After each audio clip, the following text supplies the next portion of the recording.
I'm starting today's ride with a bit of tame gravel, but that's not the subject of this video. Today I'm going to be talking about my Insta360 X4 and some of the audio options that I've been trying out.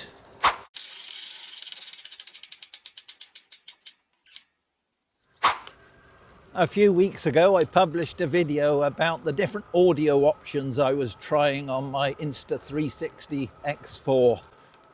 Before I go any further, I'll replay those, although this time I'll tell you which options I was using for which part of the video.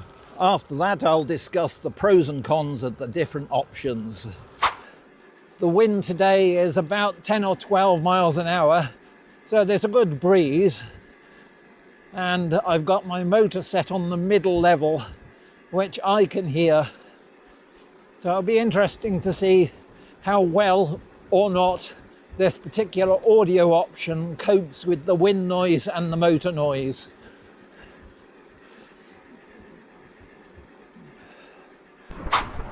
I've had a very slow start to the year, at least as far as cycling is concerned. Mainly because we've had such terrible weather. We've had very strong winds, we've had lots of rain, it's been cold, it's just generally been not very nice for going out on the bike. However, today is brilliant. Although it's the first really sunny day we've had for, well, since the beginning of the year. And now it's the middle of February.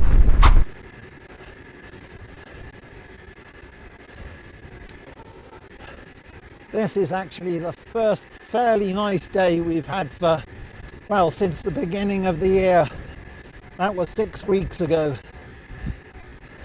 And although it's quite sunny today, it's still quite cold.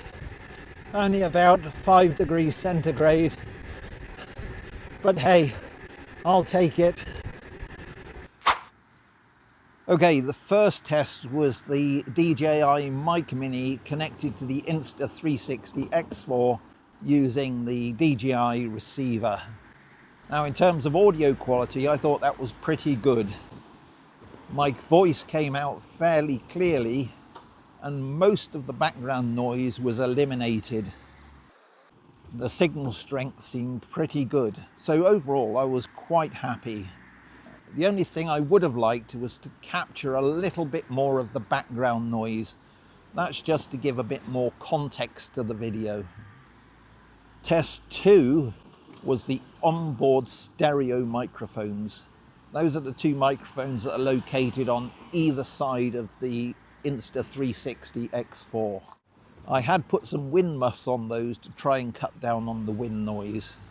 However, when you listen to it, you'll notice that there is actually quite a lot of wind noise. And indeed, my voice doesn't come out all that strongly. So I, as the narrator, I'm really fighting with that wind noise. And to me, that wind noise and the background noise is a bit too intrusive. Ideally, I would like something in between the first test and the second test, but those are the options I have. Test number 3 was the DJI Mic Mini, which is down here on my chest, connected direct to the Insta360 X4 using a Bluetooth connection. Now, Bluetooth is not known for being the best audio quality. However, it does work. My issue was there was some distortion of the audio, giving sort of a deep warbling effect. Personally, I find that rather disconcerting. It's now just about 3 hours later. I've finished my ride, almost. There's a picture of it on screen now. But I thought I'd finish the ride the way I started it, with a bit of gravel. So now it's time to sum up which of these microphone options is the best. Well, I can't say what is best for you, but I'll tell you about my thoughts. I thought I'd go through the different options in reverse order of preference. My least favourite were the onboard stereo microphones, and that's primarily because they pick up too much background noise. However, if I used Insta360 Studio, the noise reduction in that actually works fairly well. So although I wouldn't use the onboard microphones while riding my bike out of preference, they do make a good backup option. My second best option is the Mic Mini connected using Bluetooth. That gives a good signal. A lot of the background noise is cut out, so my voice can come over quite strongly. However, there is that problem with the distortion. Getting rid of that distortion is actually quite difficult. So although the Mic Mini connected using Bluetooth is actually quite convenient, the audio quality is not really good enough. So that leaves the Mic Mini connected to the Insta360 using the DJI receiver, and that's my preferred option. Although it's a lot more complicated to set up, it's actually very reliable. It gives good audio quality, apart from the fact that it really cuts out too much background noise. Talking about background noise, the Mic Mini has a little light on it that indicates whether it has noise reduction working, and in the future I'll do a test to see how well that noise reduction works or doesn't. So for me, my preference is to use the most complicated setup that gives the best audio quality, and that's connecting my DJI Mic Mini to my Insta360 X4 using the DJI receiver. Anyway, I hope you enjoyed this video. If you did, please give it a thumbs up and consider subscribing.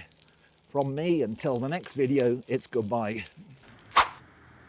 For those of you that are interested, I'm currently recording this on my DJI Action 2 with the DJI Mic Mini, which is on my chest here, connected to the DJI receiver, which is plugged into the USB port.